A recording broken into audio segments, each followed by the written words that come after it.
지식으로 정신을 무장하고 장점으로 돈을 벌어라. 안녕하세요. 냉동탑차 전문 화물차 창업 경영 컨설턴트 미스터 리입니다. 이번에 2019년도 해가 바뀌면서 화물차 관련된 각종 제도들도 올해 시행을 앞두고 있고 일부 제도들은 그 내용을 달리하고 있습니다. 주요 사안을 중심으로 내용을 한번 살펴보도록 하겠습니다. 첫 번째로 차로 이탈 방지 2020년도 시행 ADAS라고 하죠. 올해 들어 견인차나 이삿짐, 사다리 차도 차로 이탈 경고장치를 의무적으로 달아야 한다. 국토교통부는 1월 20일 대형 사업용 차량의 졸음운전 및 전방 추돌 사고를 예방하기 위해 차로 이탈 경고장치 의무화 대상을 확대했다고 밝혔다. 정부는 9m 이상 승합차, 20톤 이상 화물 특수자동차 7만 5천여 대를 대상으로 차로 이탈 경고장치 장착 비용을 일부를 지원하고 있다.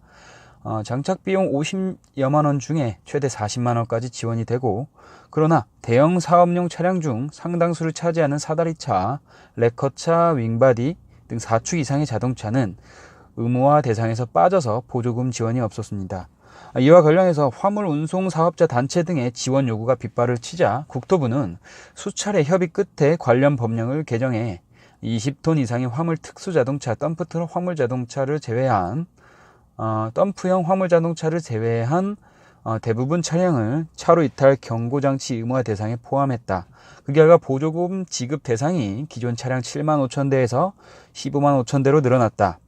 해당 차량을 소유한 운송사업자 위수탁 계약서 차주는 이번 달부터 관할 지방장치단체에서 보조금을 지원받을 수 있다.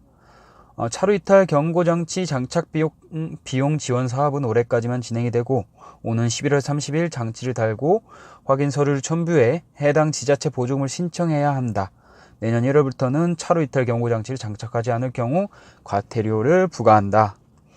덤프형 화물자동차는 지자체의 차체가 높아서 차로 이탈 경고장치 센서가 오작동을 많이 일으켜 운전자에게 혼란을 초래할 우려가 높다는 한국교통안전공단 조사 결과 이후로 의무화 대상에서 제외했다. 국토부는 기술 보완을 통해 장치 성능 개선이 이루어지면 덤프형 화물자동차도 추후 의무 대상에 포함시키기로 했다. 이번 연도 안에, 그러니까 2019년 11월 30일 이전에 이거를 달아야 하고, 2020년부터는 이걸로 인한 이제 그 단속을 시작한다고 합니다. 두 번째로 고령화 자격 유지 검사. 화물차 창업자의 나이가 많은 사람들이 늘어나고 있고, 고령자의 교통사고가 눈에 띄게 증가하고 있는 관계로 주무부처인 국토교통부는 지난 5월 입법 예고를 통해 65세 이상 70세 미만은 3년 주기로 70세 이상은 매년 자격유지 검사를 받도록 하는 방안을 오는 2020년부터 전격 시행한다는 계획이다. 2020년부터 이제 연세가 좀 많이 드신 분들 이렇게 좀 많이 시행을 한다고 합니다. 20대 이상 운수사업자 안전인력 배치 의무화. 이번 뉴스는 올해부터는 20대 이상의 차량을 운행하는 운수업체 및 도로운영법인 자체 안전관리를 위한 교통안전 담당자를 의무적으로 배치하지 않으면 과태료를 부과해야 한다. 교통안전 담당자는 교통안전관리자 자격증 외에 산업안전보건법에 의한 안전관리자, 교통사고 분석사, 운수교통안전진단사 자격증을 보유하면 된다. 담당자로 지정이 되면 6개월 이내에 교육을 받아야 하고, 이후 2년마다 보수교육을 이수해야 한다. 만일 교통안전 담당자를 지정하지 않으면 500만 원의 과태료를 내야 하고, 교통안전 담당자로 하여 교육을 받게 하지 않는 사업자에게는 50만 원의 과태료가 부과된다. 이제 운수회사에서도 교통안전 담당자를 지정을 해서 신청을 해야 된다는 거죠. 동일하자 반복 시 차량 교환 환불 한국형 레몬법. 우리가 신차를 뽑으면은 이거를 뽑기라고 하는 사람들도 굉장히 많죠. 신차를 뽑은 지 얼마 안 됐는데 계속해서 같은 부품이 고장이 나는 경우가 적지 않게 일어나고 있다고 합니다. 신차 구매 시 동일한 하자가 반복되는 경우 중재를 통해 차량을 교환 환불할 수 있는 한국형 레몬법이 1월부터 시행에 들어간다. 2019년 1월입니다. 중대한 하자는 2회, 일반 하자는 3회, 수리 후에도 하자가 발생이 되면 자동차 안전 하자 심의회 위원회 중재하에 교환 환불이 가능하다. 소비자가 제작자에게 하자 재발 통보를 한 뒤 제작자와 소비자가 모두 교환 환불 중재 규정을 수락하고 소비자가 중재 신청서를 위원회에 제출하면 중재 절차가 개시된다. 굉장히 쉬워 보이지만 우리가 뭐 신차를 사고 만약에 수리를 하면 이런 증거 내역들을 많이 갖고 있어야 돼요. 뭐 영수증이라던가 견적서라던가 이런 거를 항상 갖고 있어서 혹시 모르니까 이런 교환 환불 중재 규정 같은 게 이게 상당히 까다로울 겁니다. 이런 부분도 이제 생각하셔서 이제 뭐 신차를 뽑으신 뒤에 뭐 같은 곳이 계속해서 고장이 나면 그거에 대한 이제 영수증과 그리고 견적서 그런 것들을 좀 많이 준비해 두시기 바랍니다.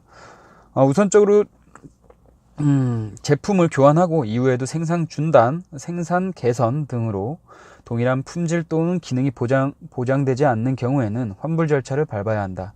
환불 기준은 계약 당시 지급한 총 판매 가격의 필수 비용은 더하고 주행 거리만큼의 사용 이익은 공제하되 차량 소유자의 귀책 사유로 자동차의 가치를 현저하게 훼손한 경우에는 중재부에서도 별도 검토하여 산정할 수 있다.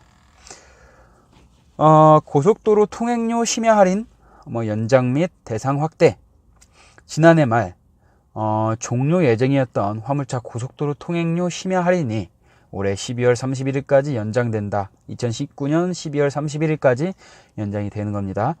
당초 2006년 9월 만료 예정이었으나 이번까지 9번째 연장이다. 할인 대상도 늘었다. 기존에는 심야 시간대 운행 비율이 80% 이상일 경우 통행료의 50%를 할인해 줬지만 개정 이후에는 운행 비율이 70%만 되어도 동일한 혜택을 받을 수 있다. 아울러 교통료의 30%를 할인받을 수 있는 운행 비율도 기존 50에서 80% 미만에서 20에서 69% 미만으로 변경이 됐습니다. 자, 이상 주요 내용들 차로 이탈 방지 2020년부터 시행이 되니까 이번 연도 2019년 11월 30일까지 지원을 받으시려면은 지원을 받으셔야 지금 신청을 하셔야 지원을 받을 수 있고요. 이제 고령자는 이제 이렇게 뭐라고 해야 될까? 자격 유지 검사가 좀 심해질 것이고 20대 이상 차량의 20대 이상 보유하고 있는 운수회사에서도 교통 안전 담당자를 또 배치를 하여야 되고 그리고 우리나라에서 이제 신차가 이제 나오고 하면은 이제 자꾸 계속해서 같은 부분이 이제 고장이 되면은 이제 교환이나 환불이 가능하다는 제도, 그리고 고속도로 통행료 심야 할인 연장이 되고 대상이 확대됐다는 점, 이 부분에 한번 살펴봤고요. 자, 이상 지식으로 정신을 무장하고 장점으로 돈을 벌어라 냉동 탑차 전문 화물차 창업 경영 컨설턴트 미스터 리였습니다. 감사합니다. 좋아요와 구독, 공유 부탁드립니다.